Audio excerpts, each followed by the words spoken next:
true crime. It is one of the most popular genres around the world. Makes your heart pound, turn pages, binge watch Netflix and Hulu. Do we have any true crime fans in the room today? Yes, I see you. My husband and I, Sergio and I, are licensed private detectives. And our family investigations firm, Vantius, one of the many things it's known for is helping to exonerate the wrongfully convicted. I'll take you back to February 11th, 2015, the day that we walked Christopher Abernathy out of prison after he served nearly 30 years for a crime he did not commit.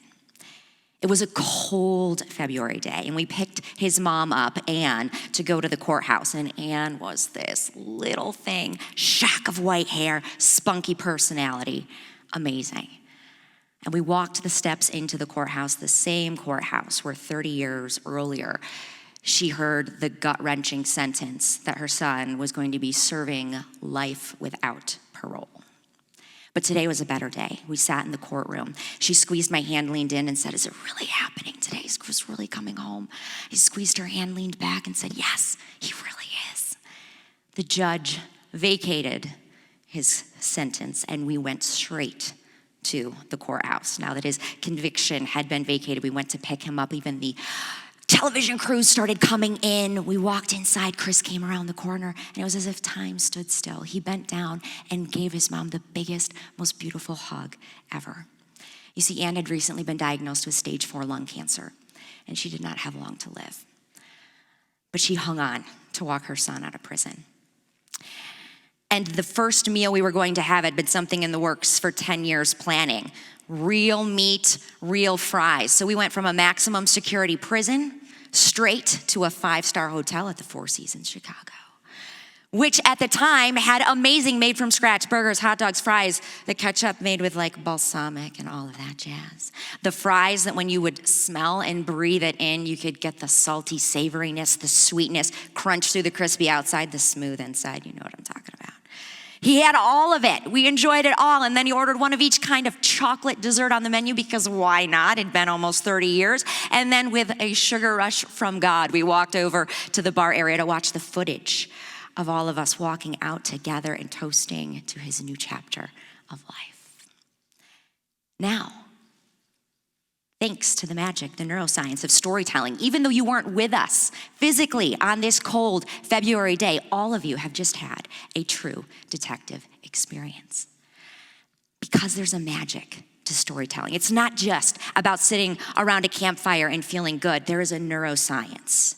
Princeton researchers have shown that when they put people into imaging machines, the brain of the storyteller and the brain of the listener actually start to light up and come into alignment so you can have a shared experience. And when you use specific words, like describing smells, it lights up the part of the brain of the listener that processes smells, thanks to some research from Spanish folks.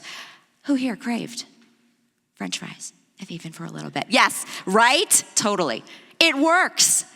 Now, in an era where we all have smartphones, almost 90% of Americans are plugged into these devices. We've increased the frequency of our connection. We're almost always available, but kind of decreased the authenticity and the deepness of those connections. Since the pandemic, the World Health Organization has shown that there's been a boost of people experiencing depression and anxiety. So even though we are more connected with our devices, people are feeling lonely, sad, and anxious. And this doesn't just impact our mental health. It impacts our physical health. About how troublesome to your physical health do you think it is? The equivalency of smoking how many cigarettes per day, according to the US Surgeon General? What do you think? We got a pack. Anyone else? 2 packs. Ding, ding, ding, we have a winner. It's almost a pack. It's 15 cigarettes a day. And it also increases your risk by 50% of having dementia, of having other conditions like heart disease and stroke. This is serious stuff, right? So at this time, it's more important now than ever that we crack the case of human connection so that you can form genuine bonds with others, reach their hearts and their minds, and that is when we can change the world. So we're gonna take a deep dive into the case files of a private detective and an unconventional academic so that you can use these skills to change your lives. First, we need to boost our emotional IQ. When we're talking about emotional IQ, we're referring to our ability to regulate our own emotions, but also to have empathy, put ourselves in somebody else's shoes and try to understand where they're coming from, even if we don't agree with them, even if we don't necessarily like them. But that ability to connect, to see the humanity in others is magical. On cases, we have seconds to build trust with people whom we're interviewing before they either decide to welcome us in and talk or slam the door and move on. There was a case where we went to go speak with a woman in Michigan. And let's just say that this case was probably not the thing that she wanted to talk to at the end of a long day. But I also happen to be from Michigan. So when we got to her door, she opened it, was standing behind the screen door, and you know what I did? I pulled out the Mitten. For those of you who are not familiar with the Mitten, I see some laughs and smiles. This is the magical connection device between all of us from Michigan because our state is the shape of a hand. Yes, so what we do is we point to where we're from, instant bonding, talking about the things that unite us. She was smiling, welcomed us inside, and we had a beautiful conversation about human connection and the things we loved, and it had absolutely nothing to do with the case. You can use this in your daily lives. When you're trying to accomplish, say, your career goals, if you have a big interview or you're going up for a promotion, or you're trying to connect with someone in network, pay attention. Challenge yourself to find all the little details. What are people wearing? Do they have a tattoo? Do they have a cross? Do they have a photo of their kids or dogs in the background? These are all things that you can use to form connection. And these signs of similarities build trust. And when you have trust, you have the foundation to connect with anybody and to have those tough conversations, which are a natural part of life. But when we get through them together with that trust, that's where the magic happens. With rapport building, it will also transform how you see others. So I challenge you today to go look for, find things, give some stranger an authentic compliment. Yeah, not only are they gonna smile, but it is going to send good joy and vibes, and it's going to get you looking for these little clues that you can use for connection. Amazing. So we've got our emotional IQ that we're boosting here. Next up, we have to tap into powerful emotions. Emotions are the magic that make people take action. Science shows that when people are really happy or there is awe, joy, or people are really angry and frustrated, that is when they're about to take action. If people are at baseline, just content, cool, you take information in and out, but nothing really changes. So our challenge is to tap into that magic of emotion. It also releases a flood of oxytocin into our bloodstreams. So yes, on a biological level, things are changing. Oxytocin, Paul Zachison, great research, is kind of like this trust molecule. And it will build trust and connection so that you can also make those bonds and move things forward. Now, when you are tapping into these skills, you also need to know that with great power comes great responsibility. Serial killers are really good at building rapport and emotional connections. I am not advocating, for the record, that anybody or that serial killing is good, but there is a reason that people form connections and are able to get away with things and have rapport. So, use this power for good. We need a lot more of it in the world. When it comes to sparking emotion, you also have a secret tool. That is body language. What % of body language do you think is non-verbal? Not words. What do you think? I hear 70. I think I hear a 90. Ding, ding, ding, we have a winner.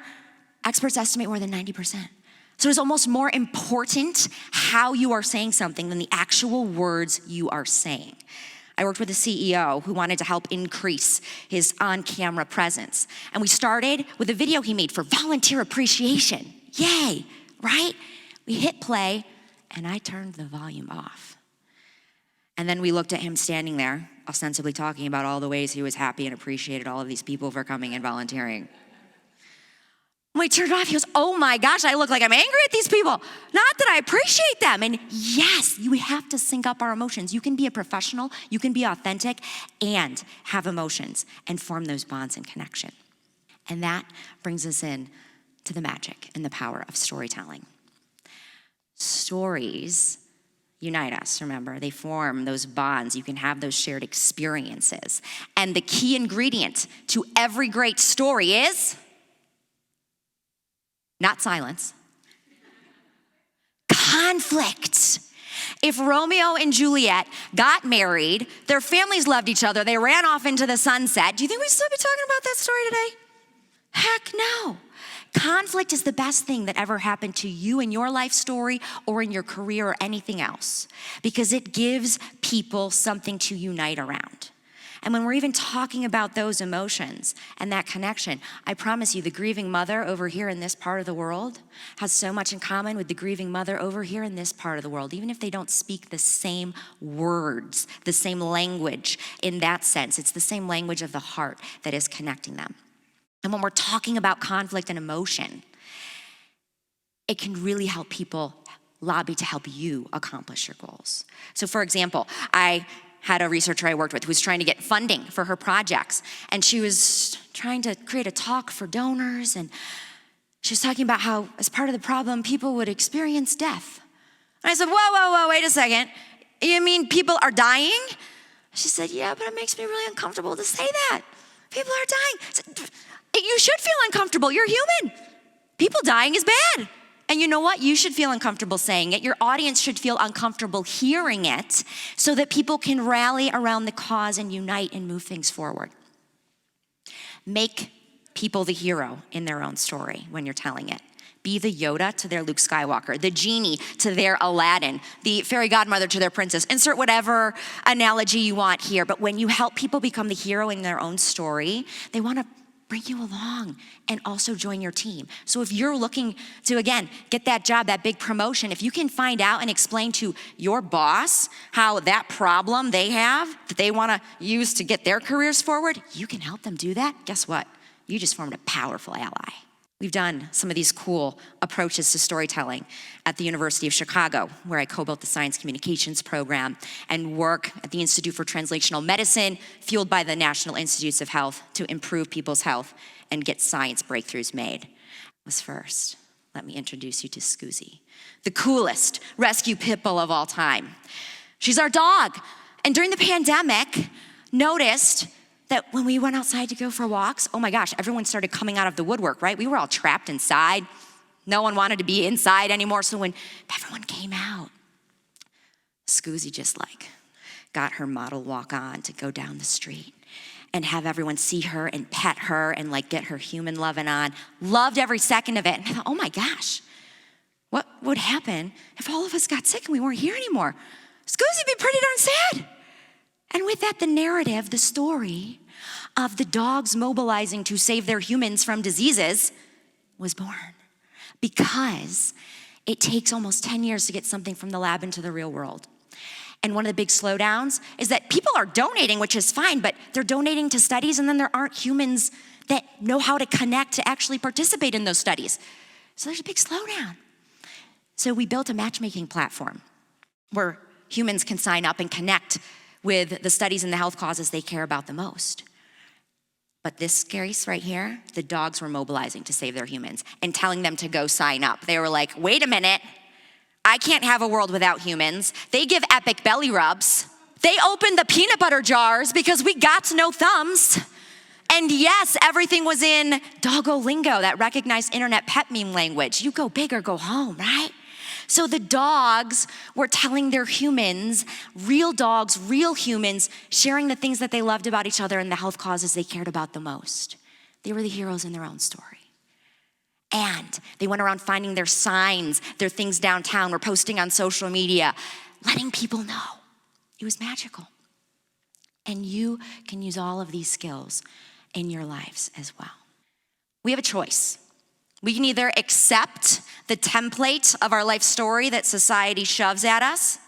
We couldn't write the beginning. We didn't really have too much of a say there. Or we can look at a blank screen and at a blank page and know that we have the power to tap into human connection and this behavioral science, to write our own stories, change our own narratives and that of others. Anything is possible. The beautiful thing about stories is that you have heroes. Heroes have to come insurmountable odds, got to get creative to win, to have that success at the end, and we can too. The oldest person to climb Mount Everest was 80 years old. Not too shabby, right? Chris could have chosen, when he got out of prison, to be angry and bitter and to go after the people who hurt him. He didn't. He adopted dogs. He's going on road trips, enjoying life. And he even conquered his fear of flying to be here today. Ladies and gentlemen, Christopher Abernathy. Love you, brother.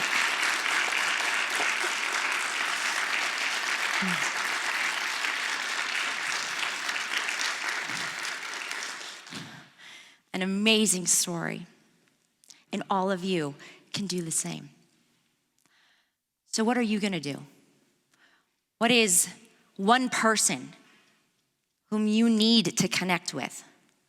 Maybe you don't feel like it, but you know you need to. And now with these skills, now that you know how to crack the case of human connection, how are you going to go use it to change the world? Go crack that case.